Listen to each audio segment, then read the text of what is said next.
அரக்கோணத்தில் police அனுமதியின்றி ஆர்ப்பாட்டம் நடத்த முயன்ற அதிமுக எம்எல்ஏ உட்பட 110 பேர் கைது.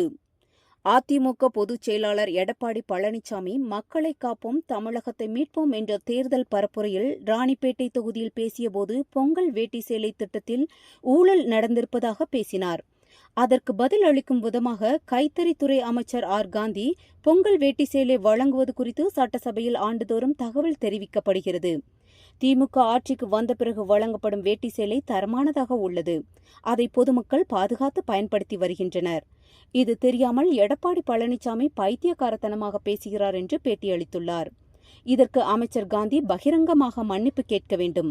முதல்வர் ஸ்டாலின் அமைச்சர் காந்தி மீது நடவடிக்கை எடுக்க வேண்டும் என்றும் ராணிப்பேட்டை கிழக்கு மாவட்ட அதிமுக செயலரும் எம்எல்ஏ எவுமான ரவி அறிக்கை விடுத்திருந்தார்.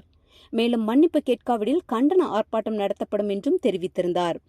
அதன்படி அரக்கோணம் வட்டாட்சியர் அலுவலகம் முன்பாக ஆகஸ்ட் 25ஆம் தேதி ஆர்ப்பாட்டம் நடத்த போலீசாரிடம் அனுமதி கேட்டிருந்தனர். அதற்கு போலீசார் அனுமதி மறுத்த நிலையில் அதையும் மீறி அதிமுகவினரிடம் ஆர்ப்பாட்டம் நடத்த முயன்றனர். இதைத் தொடர்ந்து ஆர்ப்பாட்டம் நடத்த வந்தவர்களை போலீசார் கைது செய்து திருமண மண்டபத்தில் தங்க வைத்தனர். அரக்கோணம் அதிமுக எம்எல்ஏ ரவி உள்ளிட்ட 110 பேரை போலீசார் கைது செய்தனர். இதனால் அதிமுகவினரிடையே பரபரப்பு ஏற்பட்டது. வேதா நியூஸ் டைம் செய்திகளுக்காக செய்தியாளர் மகேஷ், அரக்கோணம்.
செய்திகளை உடனுக்குடன் தெரிந்து கொள்ள நம்ம வேதா நியூஸ் டைம்ஸ் சேனலை லைக் பண்ணுங்க, ஷேர் பண்ணுங்க, கமெண்ட் பண்ணுங்க, மறக்காம சப்ஸ்கிரைப் பண்ணுங்க. பக்கத்தில் இருக்க பெல் ஐகானையும் கிளிக் பண்ணுங்க. அப்பதான் நாங்க போடுற வீடியோஸ் உங்களுக்கு நோட்டிபிகேஷன்ல வரும்.